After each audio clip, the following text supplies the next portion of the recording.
Баршаңызға қайырлы күн. Бүгінгі видеода Дунган халқының тағамы лазыжи тағамының дайындалу жолымен бөлісемін. Ол үшін бізге тауықтың төс еті қажет болады. Етімізді жуып, осылай ұзыншақ қылып турап аламыз. Қатты майдалап тастамаймыз. Көлемі осындай болса жарайды, мінекей. Етімізді жақсылап турап аламыз.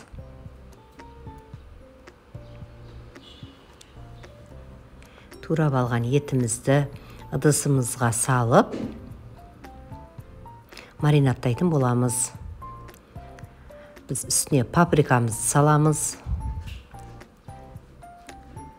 Тұзымызды, қара бұрышымызды салып, жақсылап араластырып, осы етіміз маринадта азырақ тұруы қажет. Бізге бір пияз, және де бұрыш, болгар бұрышы, чеснок, және де көк пияз қажет болады. Пиязымызды осылай жартылай дөңгелетіп кесіп алдық.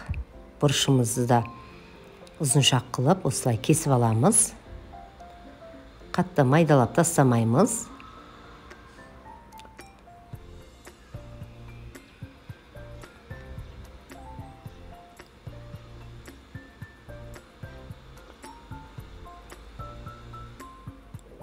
Көлемі осындай болса жарайды, мінекей. Чесноктарымызды да майдалап турап аламыз.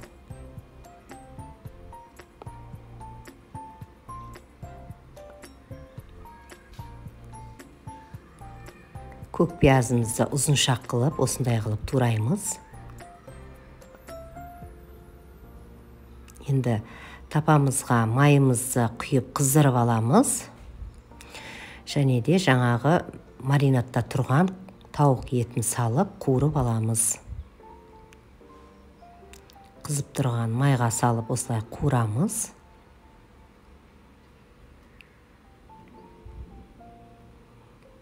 Бетін жауып, 10-15 минутқа бұқтырамыз. 10-15 минут еттерімізді бұқтырып пісіріп алдық. Енді үстіне пиязымызды саламыз. Пиязымызды жақсылап араластырып, қақпағымызды жауып, 10-15 минутқа бұқтырамыз. Біздің пиязымыз жұмсарып пісуі қажет. Үстіне болгар бұрышымызды саламыз. Чесногымызды саламыз.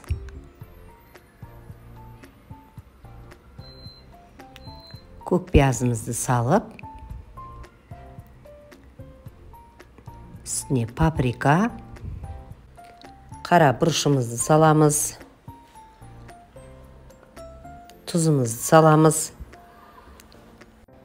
Жақсылап араластырып, осы жерде сладкий чили соусын саламыз үстіне. Бұл тағамымызға ерекше дәм береді.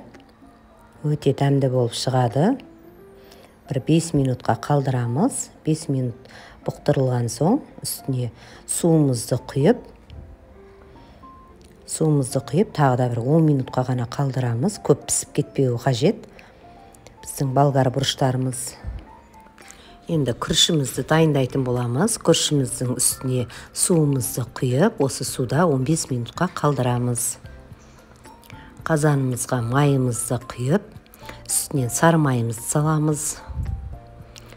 Сары майымыз еріген соң 15 минут осы суда тұрған күріштерімізді үстіне салып, біз күрішті парға демдеп пісіретін боламыз.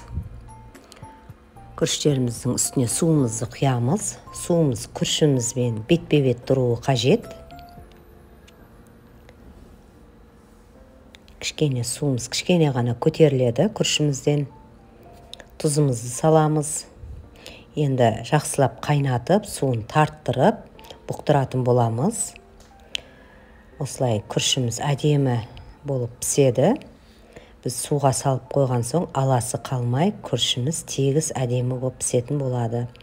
Пісіп шыққан күрішімізді бөлек ыдысымызға алып, үстіне қалауыңыз бойынша кукуруза қоссаңыз болады.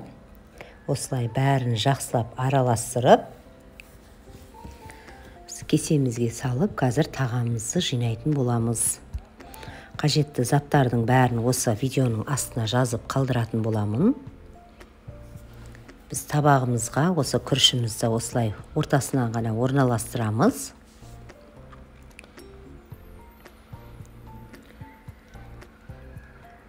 Енді шет-шетіне осы пісіп шыққан подливімізді салмамызды салып, әдемілеп орналастырамыз.